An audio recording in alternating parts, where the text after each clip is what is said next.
It's officially the first day of the second half of the year, and this is my first official day using the Sterling Ink A5 Complete as my main life planner. I have some big goals for the next 12 months. Not just little to-do list goals, but bigger life goals.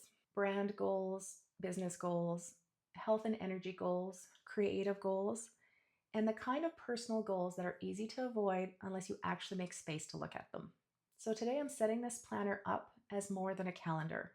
This is going to be my command center for the life I'm trying to build next.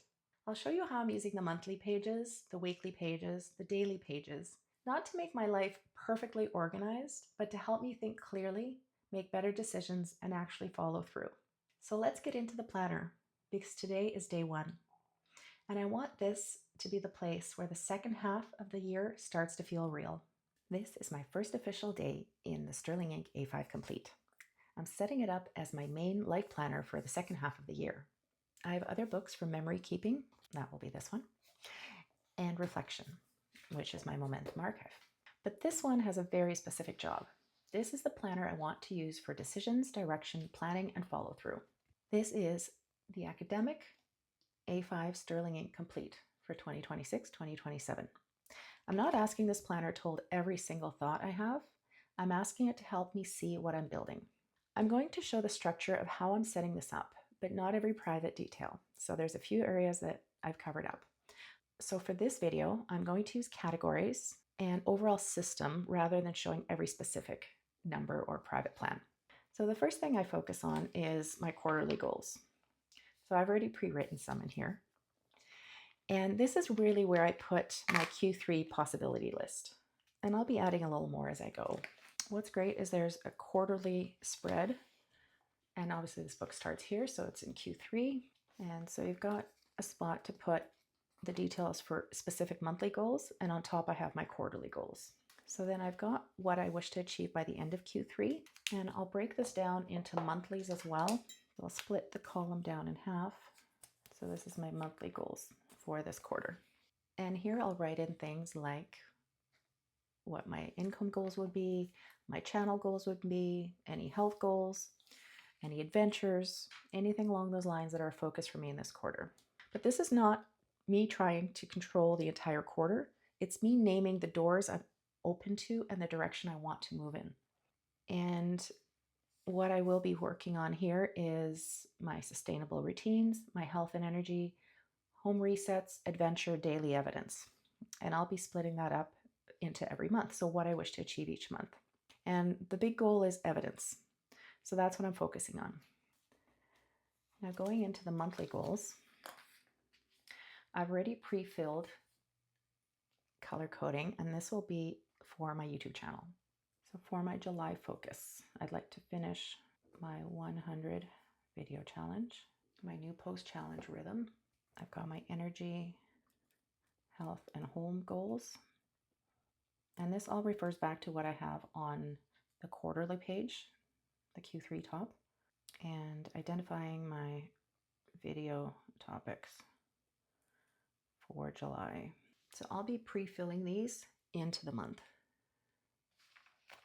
And once I've completed my 100 video challenge, I'll be going into my regular new rhythm.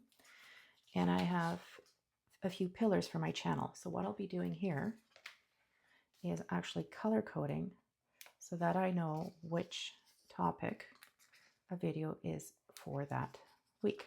Now, I will not be using stickers or filling this book up because it is quite a thick book. But this is how I'll be color coding moving forward for just the months only. And then I'll continue with my highlighters likely. But while I'm working on getting my new rhythm going, this will just be a nice visual for me for this month. And these came from the Hobonichi store when I ordered my planners a while back.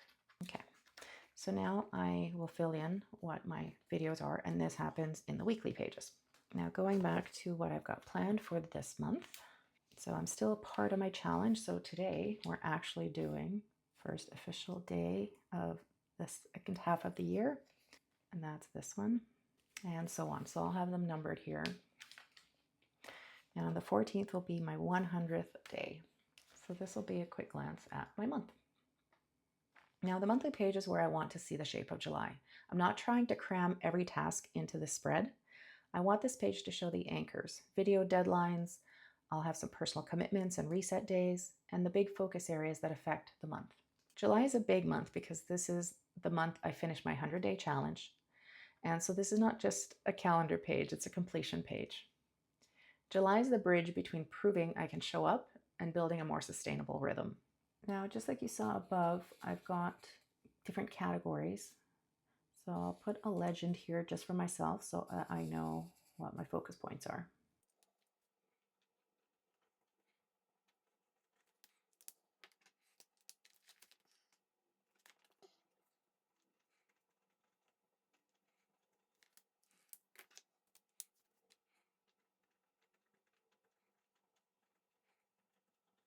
Okay, so that's my legend for July. And likely I'll keep the same one. I'll reassess every quarter. So I'm using the simple color key. I don't want this to become complicated. The colors are just visual cues so I can glance at the month and see what kind of life I'm actually building. Am I making space to reset? Am I following through on the channel? Am I taking care of my energy? That's what I want the color to help me notice. Now the weekly pages. I've skipped a week ahead because I've already this morning done some personal goals. So the weekly pages. So I'll show you how I'm setting up the following week because I've already put quite a bit into the personal goals this morning as I just couldn't wait to get into this book. So I'll have this week's focus. So my tasks that I want to complete. So at the top of the weekly page, I've got my video topics, and I'm still doing weekly videos for a couple of weeks. So the weekly page is where this planner will probably earn its keep. This is where the big goals actually meet the week. I need a place to see what has to happen, what I'm building, and what I'm taking care of. Any appointments will fill in here. And I'm trying to stop using this planner as a place to prove I was busy. I want it to help me make better decisions about what actually matters this week. If I flip back to the current week, I'll show you how I've already filled a few things in this morning. So this is a quick look at the current week. So I'm focusing on videos 85 to 100 of my challenge.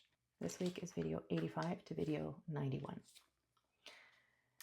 And I'll be filling in appointments here as I go. Now the daily pages is really where we step it up. So this is the first day in July 1. And today's focus is begin the second half with evidence. That's really what I'd like to do for this second half of this year.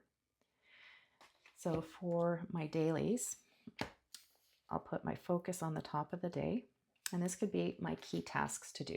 So today,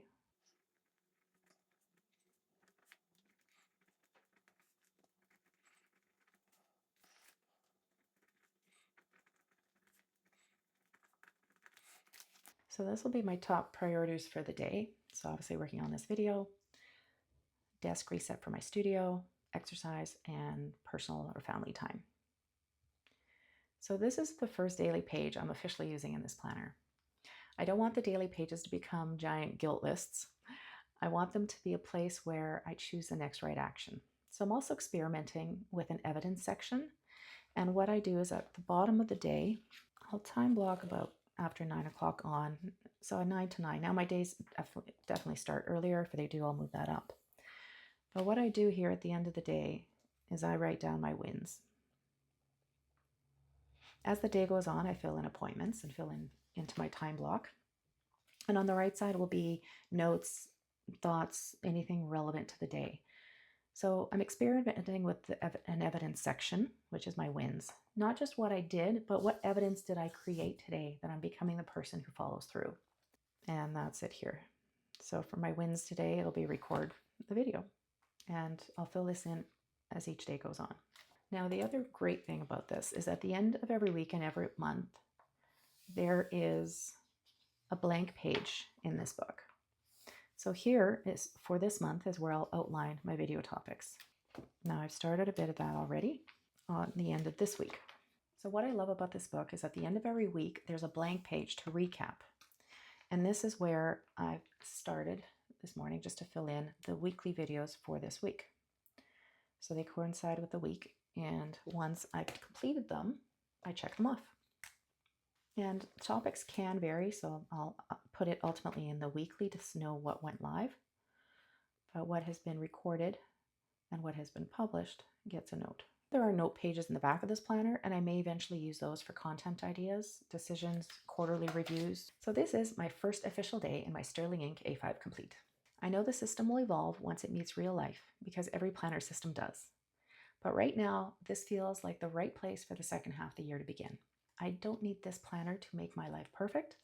I need it to help me pay attention, make better decisions, follow through, and keep building evidence that the bigger life I keep talking about is actually underway.